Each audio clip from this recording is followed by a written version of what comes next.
you're drowning in credit card debt, paying interest rates of 20, 25, even 29%.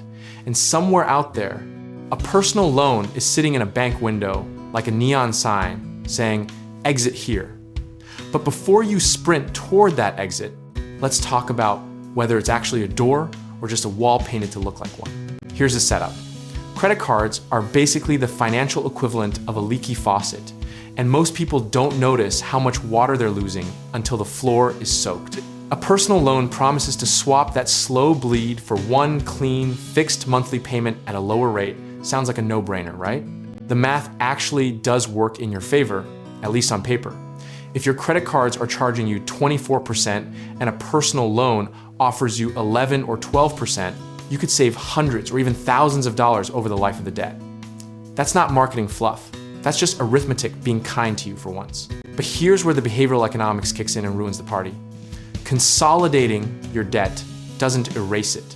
It relocates it, like moving clutter from one room to another and calling it organized.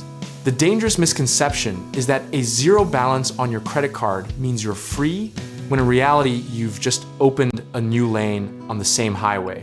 Studies show that a significant portion of people who consolidate credit card debt with a personal loan end up accumulating new credit card balances within 2 to 3 years. So the loan didn't solve the problem, it just reset the clock. It's the financial version of cleaning your room by shoving everything under the bed.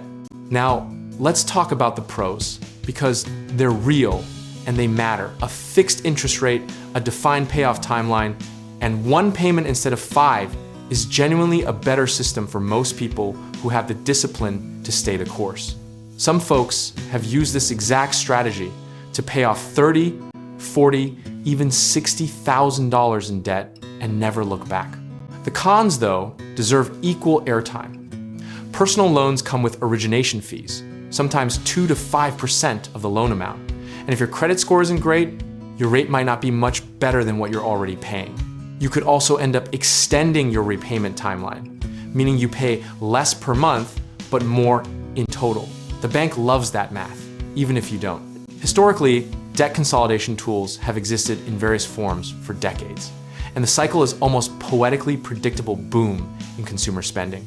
Rise in credit card balances, surge in consolidation products, temporary relief, and then often, unfortunately, a return to old habits.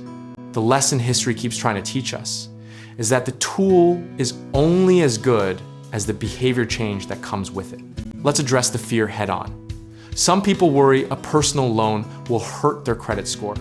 And yes, there's a short-term dip from the hard inquiry, but over time, paying down revolving debt and making consistent loan payments actually tends to improve your score meaningfully. The irony is that the thing you're afraid of might actually help you. The practical playbook here is straightforward before you apply. Calculate the total cost of the loan, including all fees, and compare it to what you'd pay staying on your current path. And if the savings are real, proceed with a written budget that treats your newly freed credit cards like museum exhibits. Look, don't touch. Discipline isn't a personality trait you either have or don't. It's a system you build. Position size matters here, just like it does in investing. Don't consolidate more than you can realistically pay off in 3 to 5 years. And don't treat a personal loan like a magic wand when what you actually need is a spending audit. The goal isn't to feel better about your debt, it's to eliminate it. Philosophically speaking, the best financial moves aren't the flashiest ones. They're the boring, consistent, process-driven decisions made without emotion, without impulse, and without the fantasy that one product will fix a behavioral problem.